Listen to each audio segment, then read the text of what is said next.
Part 1. Introduction. Gradually, then suddenly. On Ash Wednesday, 2026, U2 released Days of Ash. It is a 6-track EP of 5 original songs and a poem by Yehuda Amichai, recorded as a spoken word performance by Nigerian artist Adeola. U2 and producer Garrett Jackknife Lee provide the music for that track. Released alongside the EP is a digital anniversary issue of the official U2 fanzine Propaganda. For many years, Propaganda provided an exclusive behind-the-scenes look at what was happening with U2 before their official website u2.com emerged, and Propaganda eventually said goodbye in 2002. Until now. For the better part of a decade, concepts like liberation, surrender, and freedom have been on Bono's mind. Not to say it hasn't been the case before then. It has. But it seems nearly impossible to find any instance of Bono writing, speaking, or singing without reminding us that his favorite word these days is freedom.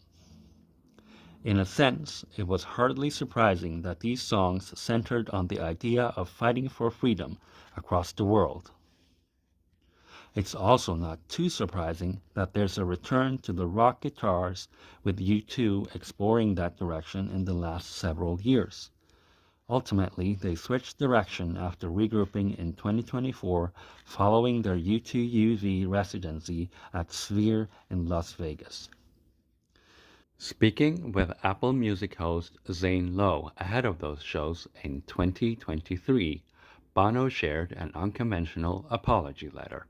I apologize for wanting to make an unreasonable guitar record that rattles my cage and others. I apologize for repeating over and over that rock and roll is not dead, it's just older and grumpier, and occasionally makes fireworks out of its mood changes. So, how does freedom tie into all this? Well, in a piece submitted to the German newspaper Frankfurter Allgemeine Zeitung, Bono believes that freedom in a European context is a thought that needs to become a feeling. He unabashedly proclaimed as much ahead of the opening dates of the Experience and Innocence tour in Europe and Berlin back in 2018. He also invokes John Hume, who was a chief architect of the Good Friday Agreement in 1998, which ended decades of violence in Northern Ireland. Bono writes, quote, "As my countryman John Hume has said, all conflict is about difference, whether the difference is race, religion, or nationality. The European visionaries decided that difference is not a threat. Difference is of the essence of humanity, and should be respected, celebrated, and even cultivated. We're seeing a spectacular loss of faith in that idea. Fueled by the unevenness of globalization and failure to manage the migration crisis, nationalists say diversity is a danger." End quote. As a quick aside, U2 played a significant role in securing that peace. During a free concert in support of the Yes campaign of the 1998 referendum, Bono brought leaders from both sides onto the stage. He then got John Hume and David Trimble to shake hands for the first time in public and, in a symbolic gesture, raised their hands aloft like prize fighters. In 2022, Bono came to Washington, D.C. in America to receive the Fulbright Prize for International Understanding. In his laureate address, Bono is highlighting the fight for freedom in Ukraine. That war had just escalated a couple of months before when Russia invaded Ukrainian territory overnight on February 24, 2022. Bono took the opportunity to give a pointed warning.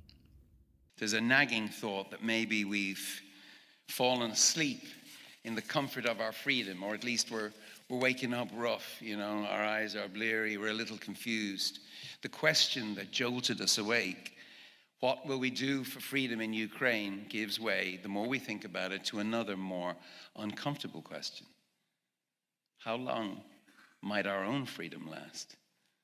Bono also takes the opportunity to reference author Ernest Hemingway. How did you go bankrupt? 2 ways. Gradually, then suddenly. As we will see, Bono revisits this idea throughout the Days of Ash EP.